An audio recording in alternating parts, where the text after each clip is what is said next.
Un'estate strana quella del 2020, che aveva tutte le premesse a causa dell'emergenza coronavirus per trasformare in un dramma la stagione turistica dell'altopiano dei 7 comuni, ma è andata molto diversamente. Un'estate stranissima perché all'inizio non si pensava di poter ricevere tutti questi turisti che veramente hanno affollato il nostro altopiano e anche in particolar modo anche il comune di Gaglio, che quest'anno ha registrato per alcuni aspetti numeri da record.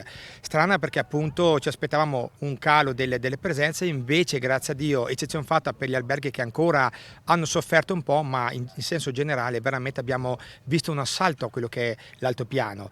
Il bello in realtà viene ora. Tutto sommato adesso ci aspettiamo una seconda fase, quella di settembre, che con meno stress, con meno traffico, i turisti possono godere del nostro altopiano, del mio paese Gaglio, in maniera più tranquilla, più disinvolta e con distanziamento sociale sempre garantito, in virtù del fatto che la montagna dell'altopiano, che è Gaglio, appunto offre di base di natura veramente a spazi immensi. Resta da capire se la stagione turistica invernale sia destinata a fare il paio con i numeri di questa estate.